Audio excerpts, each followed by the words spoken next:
if you've ever dealt with or are dealing with an emotionally broken man, then you know firsthand how draining this can be.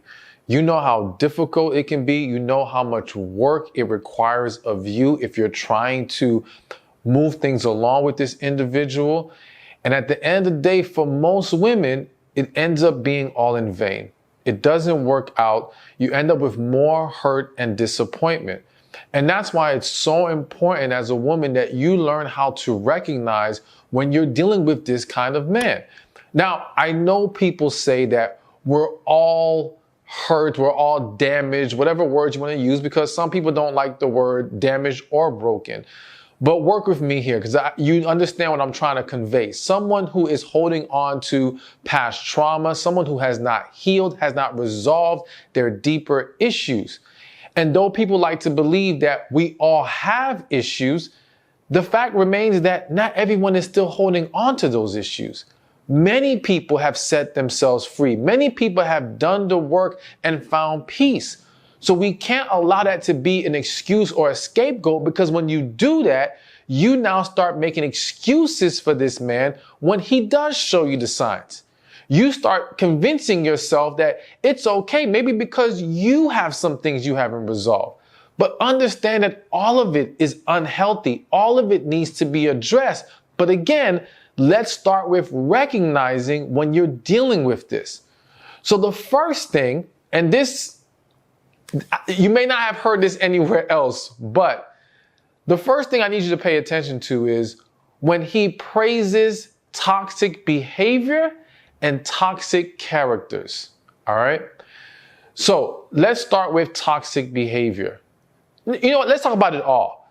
Because if I'm gonna be completely transparent with you. When I came up with this first one, I was thinking about a lot of the bad advice that many men are getting online. All right. And now let me make it clear. I'm not throwing shade at nobody. So don't please assume that I'm talking about anyone in specific. Don't do that. I don't do that here. I don't attack people in any kind of way.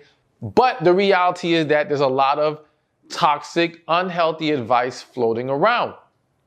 And a lot of it has spoken to the hurt of many men, which is why you'll find some men who are not only celebrating and applauding and spreading this toxic information, they're damn near worshiping the people who push the information, worshiping the figures behind the information. All right.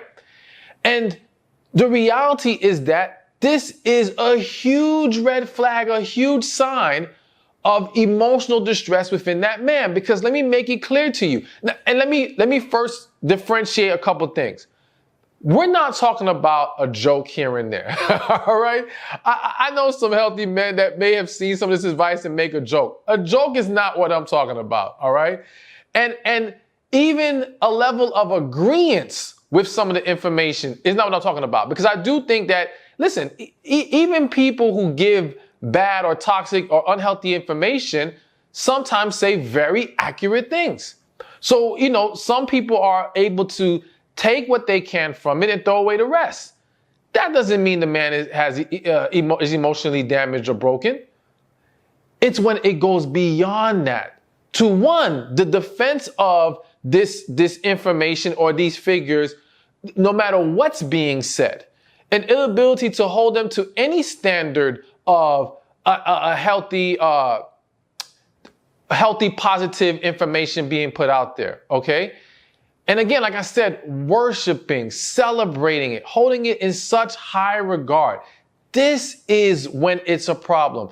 Because again, as I mentioned earlier, the reality is this: a lot of, and again, toxic behaviors as well is included in this, because sometimes you may have a situation, maybe it's a video you see online. Maybe you're watching it with the guy that you're dating, and it's something very toxic, and he's looking at it as it's something great, or he's actually celebrating what's happening rather than calling it out for what it is, or at least being able to see, yo, that's not healthy. You know what I'm saying? At least being able to acknowledge that.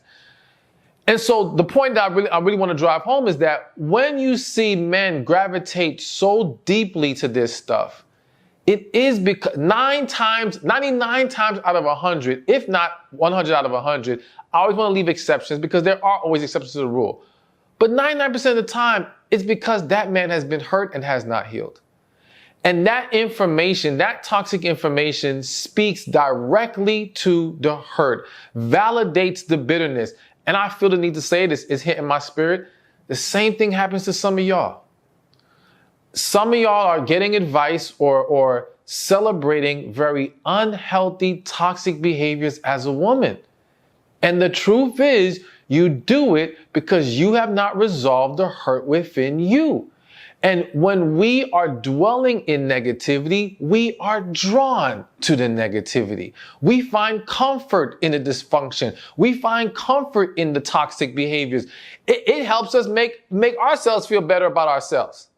For those who are dwelling with it, because I'm good. I've healed. But no, listen, the point is, and I want all y'all to get to that place. But yes, you got to pay attention to what men are feeding their spirit, what men are celebrating in high regard, what principles are they now holding themselves to, because that will speak a lot to where they are and what they've been through and what has not been resolved in them. And it's something that has to be addressed. Hey, thank you for watching this video. Be sure to check this one out right here, and I'll see you there. Relationships are the key to a successful life. But there's 5 areas that we have to be mindful of when it comes to relationships. There's relationship with God, relationship with ourselves, relationship with family and friends,